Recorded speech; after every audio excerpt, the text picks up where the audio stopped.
Hi, this is Tom again. Welcome back. Thank you so much for watching all of the videos. Thank you for sharing these videos too. If you haven't yet, please do that. You know coaches, maybe friends of yours, coworkers, maybe you don't coach at all, but your son does, your daughter does. Share these videos with them through any means you can, because I think the course Build Better Athletes will be a great enhancement to their career. And if we're going to spend the time and effort of our own lives, the only one we get, by the way, in an effort to help teams be good and athletes be successful, why spend time kind of blazing a trail that may not be correct? We all go through trial and error, but why don't we shorten that process as much as possible by taking my 36 seasons of experience and countless certifications and just following the plan, installing these programs, and watching your athletes benefit from it. Now, today's video is going to focus on an area of developing athletes that is so very often overlooked. What we do as coaches, a lot of time, we go to the weight room, we teach them proper techniques, we teach them how to get stronger, we have them doing plyometrics. I want you to think about this. Picture an athlete doing broad jumps and bounding, and they're doing plyos, they're jumping on and off boxes. And then we go outside and we do speed work, and the kids really applying force down in the ground with each step as they accelerate, which is the key to accelerating. As coaches, we're telling them, you have to apply downward force with that foot onto the ground, push back, accelerate.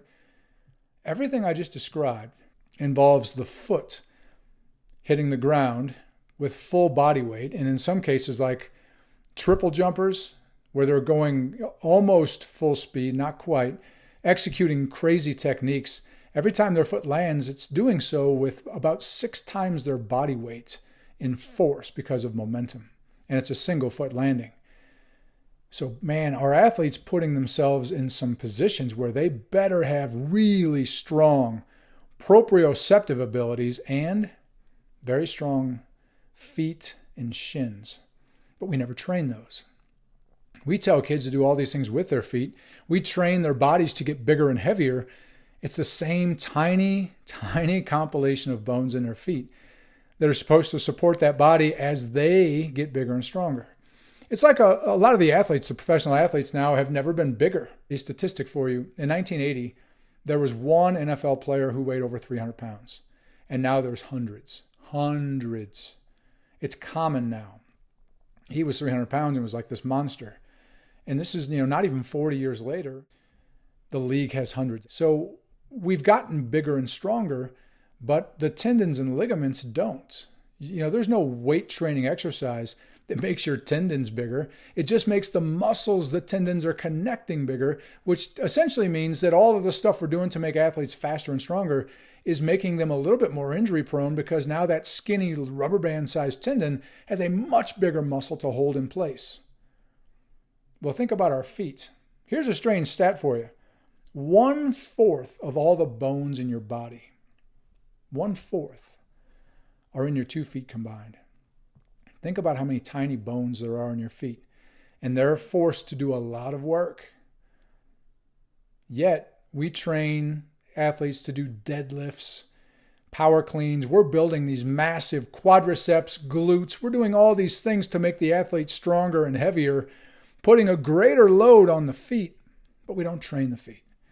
Well, we do. We did in our school. Part of the Build Better Athletes program talks about a package of exercises you can do that will improve your athlete's proprioceptive abilities. And if you don't know what that means, here's a simple way of explaining it. At some point, you probably have all been walking, maybe running, and you just begin to roll your ankle. I mean, it just starts to go. Now, what happens when your ankle starts to roll is the nerves down by that foot, the ankle, send an impulse to the brain. That impulse travels at 300 miles an hour.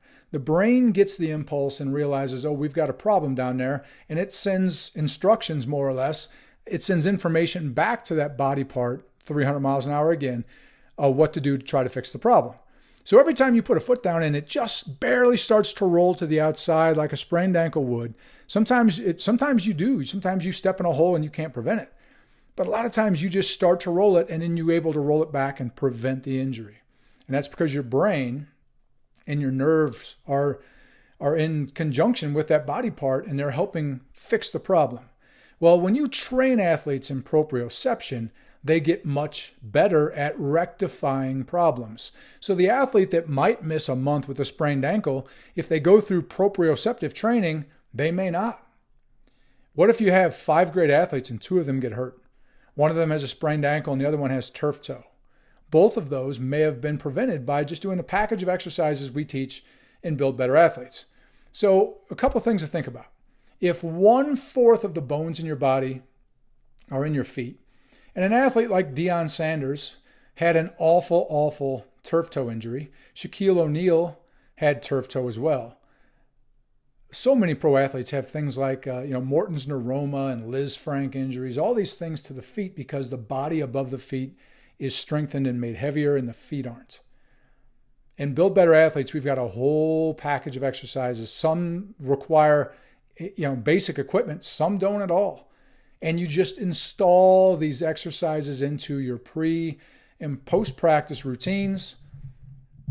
It's done every week, 2 or 3 times, and think how much that accumulates over the course of a season. If your season is 3 or 4 months and an athlete gets it done 2 or 3 times a week, think of the advances they've made. Here's an example, case study. I coached a girl named Natalie. She was a good athlete, but not a great athlete. Like her freshman year, she was a JV athlete in our track and field team. And she wasn't even like a star JV athlete. She won some medals, but she wasn't dominating by any means. But Natalie was a stud worker. She did whatever the coach asked her to do. She worked in the weight room. She did all the 5 biomotor abilities that we attacked in video 2. She was just super dedicated. Her senior year, now remember, starting point, her freshman year, she was a JV athlete. I think her testing score was a 2 or a 3, +2 or +3. She had a good frame. You could see she was going to be good. She just had to be developed. Her senior year, she was a +11. I believe she was a +11. She got second in the state in a 4x100 meter relay, broke the school record. She goes to her college where she's going to compete in track and field. She arrives there in the fall. The very first day she's with her team, they do their version of testing, and she's doing a balance test. Now, what the team doctor and the college coaches didn't realize was that this girl had been doing all of our proprioceptive exercises for 4 years.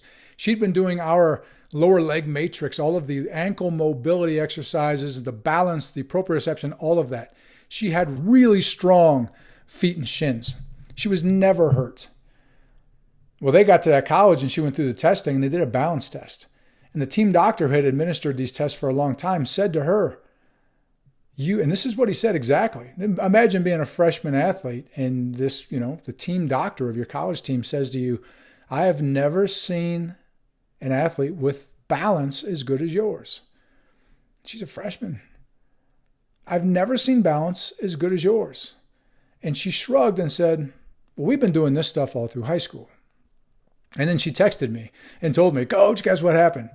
And of course, it made me proud and happy for her that what we'd been doing with her through high school got her noticed by the staff at the college where she's competing now. So this stuff is very easy, takes very little time. 5 minutes, maybe 10, 2 or 3 times a week. But man, the benefits are enormous. And again, nothing makes a person injury proof, but you're improving the odds that they will stay healthy. And anytime an athlete has enhanced balance, think of all the ways like a football or a soccer player can fall down and instead of scoring the goal or scoring the touchdown, they lose their balance, they fall, they get up, they're frustrated. The crowd's like, oh, he could have scored. I've seen baseball players, Major League Baseball players, come flying around third base and face plant. Balance. We should be working on it. It's not exactly one of the 5 biomotor abilities, but I think it fits into the coordination area, which is part of the biomotor abilities. So, Build Better Athletes, once again, we have a whole package of exercises that you can install into your daily routine so the athletes are getting everything they need. It's a subtle addition, but it's something that certainly will pay off. So I'll ask you one more time.